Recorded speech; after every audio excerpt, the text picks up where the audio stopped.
پاکستان اور چین کے تعلقات غیر معمولی ہیں۔ دونوں ممالک کے تعلقات باہمی اعتماد اور حمایت پر مبنی ہیں۔ پاک فوج اور پیپلز لبریشن آرمی کے درمیان تعلقات مضبوط ہیں۔ دونوں افواج دو طرفہ فوجی تعاون جاری رکھے ہوئے ہیں۔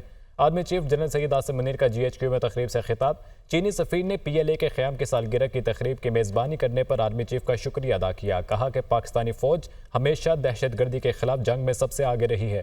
پاکستان نے خطے کے امن و استحکام کے لیے بڑی قربانیاں دی ہیں۔ دہشت گردی سے نمٹنے کے لیے مل کر کام کرنے کے لیے تیار ہیں۔ کوئی بھی طاقت چین اور پاکستان کے درمیان آہنی دوستی اور دونوں افواج کے درمیان بھائی چارے کو ختم نہیں کر سکتی۔ GHQ راولپنڈی میں چین کی پیپلز لبریشن آرمی کے قیام کی 97ویں سالگرہ کی تقریب منعقد ہوئی۔ پاکستان میں چین کے سفیر جیانگ زیڈونگ تقریب میں مہمان خصوصی تھے۔ میجر جنرل وانگ جیونگ دفاعی اتاشی، چینی سفارت خانے کے حکام اور پاکستان کے تینوں مسلح افواج کی افسران کی شرکت۔ Army chief general Syed Asim Munir نے چینی مہمانوں کا استقبال کیا۔ آرمی چیف کی PLA کو مبارکباد، چینی دفاع، سلامتی اور ملکی ترقی میں PLA کے تعاون کی تعریف۔ ISPR۔ سپریم کورٹ کے مخصوص نشستوں سے متعلق فیصلے پر عمل درآمد کا معاملہ۔ مخصوص نشستوں سے متعلق سپریم کورٹ کے احکامات پر حتمی فیصلہ کل تک مؤخر۔ الیکشن کمیشن کل پھر سپریم کورٹ کے فیصلے پر غور کرے گا۔ اراکین کے 2 حلف ناموں سے متعلق ابہام برقرار ہے۔ ذرائع الیکشن کمیشن کی جانب سے کہا گیا سپریم کورٹ کے فیصلہ کے پیرا 8 میں ان چیمبر رجوع کا آپشن موجود ہے، اور یہ کہا گیا ہے ذرائع الیکشن کمیشن کی جانب سے۔ وزیراعظم کی زیر صدارت FBR میں اصلاحات کے حوالے سے جائزہ اجلاس۔ FBR کے ڈیجیٹائزیشن کے حوالے سے گزشتہ 8 ہفتوں کی پیش رفت پر بریفنگ۔ FBR کے ڈیجیٹائزیشن کا عمل عالمی شہرت کے حامل کنسلٹنٹ میکنزی کی زیر نگرانی کیا جا رہا ہے۔ FBR کے ڈیجیٹائزیشن کے مثبت نتائج سامنے آنا شروع ہو گئے۔ گزشتہ 4 مہینے میں ٹیکس ریفنڈ میں 800 ارب روپے کا فراڈ پکڑا گیا۔ ٹیکس ریفنڈز کا نظام مزید بہتر بنائیں گے، وزیراعظم شہباز شریف کے اس عزم کا اظہار کیا۔ FBR میں اصلاحات سے محصولات میں اضافہ ممکن ہے۔ وزیراعظم کے ٹیکس مقدمات کو جلد نمٹانے کے لیے اپنے ٹریبیونلز کی تعداد 100 تک بڑھانے کی ہدایت۔ مسلم لیگ نون کے صدر نواز شریف کا اتحادیوں سے رابطوں کا فیصلہ۔ مخصوص نشستوں کے فیصلے کے بعد اثر نو سیاسی صورتحال کا جائزہ لیا جائے گا۔ مسلم لیگ نون کے اجلاس سے قبل اتحادی جماعتوں سے رابطوں کا فیصلہ ہوا ہے۔ مسلم لیگ نون کے صدر نواز شریف خود اتحادیوں سے رابطے کریں گے، اور مسلم لیگ نون کے مرکزی قائدین کا اہم اجلاس بھی طلب کر لیا گیا۔ صدر نون لیگ نواز شریف کی قیادت میں تمام لیگی رہنما اجلاس میں شرکت کریں گے۔ اجلاس میں وزیر اعلیٰ مریم نواز سمیت سینئر صوبائی وزیر بھی شریک ہوں گے۔ اجلاس آئندہ چند روز تک party secretariat model town Lahore میں منعقد ہوگا۔ وفاقی وزیر دفاع خواجہ آصف نے یہ کہا ہے کہ پاکستان تحریک انصاف پر 9 مئی سانحے کے بعد فوری پابندی لگنی چاہیے تھی۔ PTI پر پابندی کا اعلان اتحادیوں سے مشاورت کے بعد کیا جانا چاہیے تھا۔ پیپلز پارٹی ہمارے ساتھ ہے، مگر حالات کو دیکھنے میں اختلافات ہو سکتے ہیں۔ وزیر دفاع نے کہا کہ بانی PTI کی رہائی کی صورتحال نظر نہیں آ رہی۔ شہباز شریف نے مختلف اوقات میں بات چیت کی آفر کی، لیکن PTI کی جانب سے وزیراعظم کی آفر کا کوئی جواب نہیں آیا، بلکہ وزیراعظم کی بات چیت کی آفر پر PTI نے شور شرابہ کیا۔ میرا نہیں خیال کہ مذاکرات ہوں گے۔ ملک میں اس وقت ڈیڈ لاک کی صورتحال ہے۔ آئندہ 10 دن میں تمام مسائل پر کلیئرٹی آ جائے گی۔ ناظرین، پاکستان پورے خطے میں مہنگی ترین بجلی بنانے والا ملک بن گیا ہے۔ IPPs نے ملک کی معیشت کو یرغمال بنا لیا۔ عوام کی جیب سے سالانہ 2300 ارب روپے نکال کر IPPs کو دیے جا رہے ہیں۔ 8.5 روپے کا یونٹ عوام کو 34 روپے کا دیا جا رہا ہے۔ عام آدمی اس بجلی کا بل بھی دے رہا ہے جو حکومت خرید ہی نہیں رہی، یعنی کہ کیپیسٹی پیمنٹ کی مد میں بل دینا پڑتا ہے۔ MKM کے رہنما مصطفیٰ کمال نے پاور سیکٹر کی مس مینجمنٹ کو ملکی معیشت کا سب سے بڑا زخم قرار دیتے ہوئے IPPs کے ساتھ معاہدوں کی ساری کہانی بیان کر دی ہے۔